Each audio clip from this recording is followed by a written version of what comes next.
একজন মানুষের কত জমি চাই? রাশিয়ান লেখক লিও তলস্তয়ের এক অনন্য সৃষ্টি। হ্যাঁ, একজন মানুষের ঠিক যত জমি প্রয়োজন তা জানতে হলে আপনাকে এই বইয়ের গল্পটি জানতে হবে। চলুন শুরু করা যাক। বইটি একটি প্রাচীন রুশ লোককথাকে অবলম্বন করে লেখা। জীবনের শেষ পর্বে যখন তলস্তয় দৃঢ়ভাবে বিশ্বাস করতেন যে সাহিত্য মানুষের জন্য নৈতিক শিক্ষা বহন করবে, তখনই তিনি গল্পটি রচনা করেন। শতাধিক বছর ধরে এ গল্প পাঠকদের মোহিত করে রেখেছে মানুষের লোভ এবং তার ধ্বংসাত্মক পরিণতি তুলে ধরার অসাধারণ ক্ষমতায়। গল্পটি মোট ৯টি অংশে বিন্যস্ত। প্রথম অংশে শহরে বসবাসকারী ধনী ব্যবসায়ীর স্ত্রী যে বড় বোন গ্রামে থাকা ছোট বোনের কাছে বেড়াতে আসে। বড় বোন শহুরে জীবনের জাঁকজমক, ঝকঝকে পোশাক, সুস্বাদু খাবার, নাট্যশালা এসব নিয়ে অহংকার করে। এতে ছোট বোন বিরক্ত হয়। সে বলে তারা গরিব হলেও গ্রামের শান্তিতে থাকে, ধনীরাই সবসময় ভয়ের মধ্যে থাকে, আর শহর জুড়ে শয়তানের পাতা নানা প্রলোভন। পাশে চুলোর ধারে বসে থাকা তার স্বামী পাহাম মনে মনে ভাবে, আমার যদি যথেষ্ট জমি থাকতো, শয়তানকেও ভয় পেতাম না। অদৃশ্য হয়ে সকল কথাই শুনছিল শয়তান। সে ঠিক করলো পাহমকে লোভের ফাঁদে ফেলবে। বইটির দ্বিতীয় অংশে এলাকার জমিদার একটি কঠোর তত্ত্বাবধায়ক নিয়োগ করে, যে সামান্য কারণেই কৃষকদের জরিমানা করে। পাহামও এই জরিমানার শিকার হয়। জমিদার যখন জমি বিক্রি করতে চায়, কৃষকেরা দলবদ্ধভাবে কিনতে চাইলেও শয়তানের কুটচালে তাদের মধ্যে বিরোধ বাধে। শেষ পর্যন্ত জমি টুকরো টুকরো করে বিক্রি হয়, আর পাহম তার সব সঞ্চয় জড়ো করে 40 একর জমি কিনে নেয়। কিছুদিন সে সুখে ও সন্তুষ্টির সঙ্গে দিন কাটায়। বইটির তৃতীয় অংশে তার সেই সুখ স্থায়ী হয় না। আশেপাশের কৃষকেরা তাদের গবাদি পশু তার জমিতে ঢুকতে দিলে পাহম ক্ষুব্ধ হয় এবং জরিমানা করা শুরু করে। 5টি লেবু গাছ কাটার অভিযোগে সে সাইমন নামে এক ব্যক্তিকে অভিযুক্ত করলেও প্রমাণ না থাকায় সে ছাড় পায়।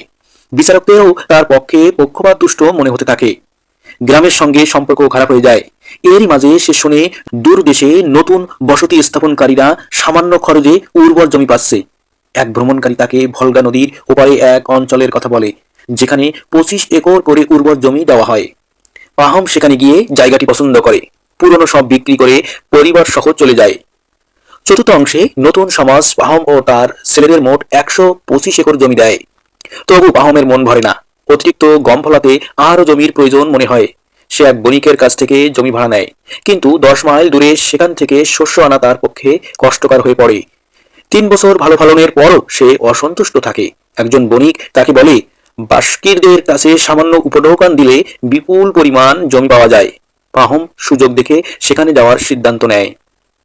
পঞ্চম অংশে পাহম ও এক দাসী 300 মাইল দূরবর্তী বাস্কিরদের অঞ্চলে পৌঁছে। তাঁবুর নিচে বসবাসকারী এই লোকেরা পশুপালন করে, চাষবাস করে না। তারা পাহমকে উষ্ণ অভ্যর্থনা জানায়, মাংস, কুমিস আর সুরের আসরে আপ্যায়ন করে। পাহমও উপহার হিসেবে মদ, চা ইত্যাদি দেয়। তার ইচ্ছা জানতে চাইলে পাহম তাদের জমির প্রশংসা করে। আলোচনা শেষে তারা বলে তাদের প্রধান এলে সিদ্ধান্ত চূড়ান্ত হবে। ষষ্ঠ অংশে প্রধান এসে উপস্থিত হলে পাহম তাকে চা ও দামি গাউন উপহার দেয়। প্রধান জানায় 1000 রুবল দিলে সূর্যোদয় থেকে সূর্যাস্ত পর্যন্ত হাঁটা পথে যতটা জমি ঘিরে আসতে পারবে সব জমি তার হবে। তবে সূর্যাস্তের আগেই তাকে শুরুর জায়গায় ফিরতে হবে, নইলে টাকা নষ্ট। সীমারেখা তৈরির জন্য মাঝে মাঝে মাটি খুঁড়ে ছোট ঢিবি তৈরি করতে হবে। সপ্তম অংশে পাহম প্রায় 35 মাইল ঘিরে আসার পরিকল্পনা করে, কিন্তু রাতভর ঘুম আসে না। স্বপ্নে সে দেখে খিলখিল হাসির শব্দ। বাস্কিরদের প্রধান এক সময়ে রূপ নেয় সেই বণিকের, তারপর ভলগার সেই কৃষকের, শেষ পর্যন্ত শয়তানের। এবং শয়তান পাহমের মৃতদেহের উপর দাঁড়িয়ে আছে। ভয়ে সে ঘুম ভেঙে যায়। অষ্টম অংশে ভোরে পাহমকে সঙ্গে নিয়ে সবাই ছোট টিলায় ওঠে। সূর্য উঠতেই পাহম পূর্ব দিকে হাঁটা শুরু করে। তীব্র রোদে তার কোট জুতো খুলে ফেলতে হয়। 3 মাইল গিয়ে সে প্রথম মোড় নেয়। দুপুরে সামান্য বিশ্রাম করে এগোয়। দ্বিতীয় তৃতীয় কোণ ঘুরে তাকিয়ে দেখে বাস্কিররা যেন দূরে ক্ষুদ্র বিন্দুর মতো। তৃতীয় দিকের দূরত্ব ভুল হিসাব করায় সময় প্রায় শেষ। উদ্বেগ তাকে বিচলিত করে তোলে। সে সোজা পথ ধরলেও অস্থিরতার কারণে পথ অসমান হয়ে যায়। নবম এবং শেষ অংশে ক্লান্তিতে বিধ্বস্ত পাহম তখনও দৌড়াতে থাকে।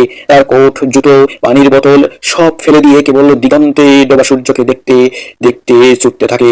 বাস্কিরদের উল্লাস ধ্বনি কানে এলেও তার মাথায় কেবল মৃত্যুর সেই স্বপ্ন। সূর্য দিগন্ত ছুটে ছুটে সে ভেবেছিল সব শেষ। হঠাৎ দেখে পাহাড়ের ঢালে দাঁড়িয়ে থাকা বাস্কিরদের চোখে এখনো সূর্যের শেষ রেখাটি দেখা যাচ্ছে। শেষ শক্তি দিয়ে ছুটে গিয়ে সে প্রধানের উলের টুপি যেখানে তার টাকা রাখা স্পর্শ করতে সক্ষম হয়। ঠিক তখনই লুটিয়ে পড়ে। প্রধান ঘোষণা করে পাহম ব্যাপক জমি অর্জন করেছে, কিন্তু দাসী যখন তাকে তুলতে যায় দেখে পাহম মৃত। শেষ পর্যন্ত তাকে 6 ফুট লম্বা এক কবরেই শায়িত করা হয়। একজন মানুষের আসলেই যতটুকু জমি প্রয়োজন